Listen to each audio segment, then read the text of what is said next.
శ్రీమాత్రే నమః. అందరికీ నమస్కారం. వెల్కమ్ టు ఆకులవారి బృందావనం. ఈరోజు మనం చూస్తున్న నాగమ్మ తల్లి దేవాలయం పశ్చిమ గోదావరి జిల్లా సిద్ధాంతం గ్రామంలో ఉందండి. ఇక్కడ అమ్మవారు చాలా ఫేమస్ అండి. 7 సోమవారాలు అలాగే 3 పౌర్ణములు వ్రతం చేసుకున్న వాళ్ళకి తప్పకుండా ఏదైతే కోరుకున్నారో ఆ కోరిక నెరవేరుతుందండి. అమ్మవారి మొక్కు చెల్లించుకుంటారు. ఇక్కడ చాలామంది సంతానం కోసం మొక్కుకుంటారండి. సంతానం అయిన తర్వాత వాళ్ళు తీసుకొచ్చి ఇక్కడ నామకరణం చేయడం, ఉయ్యాల తొట్టులో వేయడం అలాంటివన్నీ చేస్తారండి. ఇక్కడ ఒక పాప మేము వెళ్ళిన రోజున ఇక్కడ ఒక పాపకి నామకరణం అయితే చేస్తున్నారు.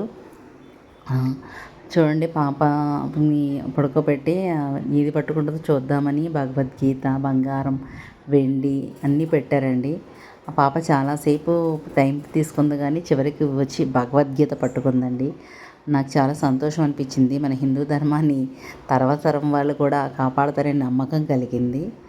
ఇక్కడ ఇంకా చెప్పుకోవాలంటే ఈ దేవత నాగమ్మ తల్లి దర్శనానికి మనం వెళ్ళినప్పుడు ఇక్కడ వినాయకుల స్వామివారు మొదట కనిపిస్తారండి. తర్వాత మనకి నాగమ్మ తల్లి కనిపిస్తారు. ఇక్కడ నిజంగా పుట్ట ఉందండి.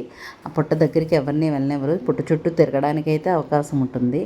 అలాగే ఇక్కడ వేప చెట్టు ఉంటుంది. వేప చెట్టు అంటేనే మనకి దేవతా వృక్షం కదండి. ఇక్కడ అలాగే మాతలు గ్రామదేవతల విగ్రహాలు కూడా మనం దర్శించుకోవచ్చు. వెంకటేశ్వరం తల్లి, పోచమ్మ తల్లి, అలాగే నాగమ్మ తల్లి, వీళ్ళ 5 దేవతలని మనం దర్శించుకోవచ్చు. చూడండి, వినాయకుడిది. అలాగే తర్వాత మనకి ఉయ్యాలు కూడా ఉంటుందండి ఇక్కడ ఈ ప్రాంతంలో. ఈ ఉయ్యాలు చంటిబిడ్డలు తీసుకొచ్చి పడుకోబెడతారండి. చాలా శక్తివంతమైన అమ్మవారు నాగమ్మ తల్లి. చూడండి, చూసినంతనే మన పాపాలు పోయినాయా అనిపిస్తుంది. మనకి జన్మతః వచ్చిన శాపాల నుంచి, పాపాల నుంచి విముక్తి కలగడానికి ఇక్కడ అమ్మవారిని సేవించడం చాలా ప్రతీతి అండి.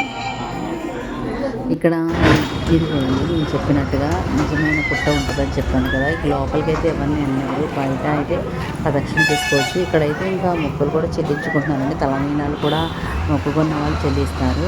వీటికి ఎదురుగా కాలువ ఉంటుందండి. ఆ కాలువలో మనం కాలు కడుక్కొని అలా దర్శనం కావచ్చు. ఇక్కడ బిందె కనిపిస్తుంది కదండి. ఆ బిందెలో ఏం వేస్తారంటే మామూలుగా మనకి బిందెలో దక్షిణ వేస్తారు, కానీ ఇక్కడ కర్పూరం వేస్తారండి. ఆ సంవత్సరం అంతా వేసిన కర్పూరం అమ్మవారు ఒకసారి నివేదన చేస్తారు. ఇక్కడ అలాగే తాటి చెట్టు, అలాగే ఆ చెట్టు కింద అమ్మవారి ప్రతిమలు అన్నీ ఉంటాయండి. మీరు కూడా తప్పకుండా ఈసారి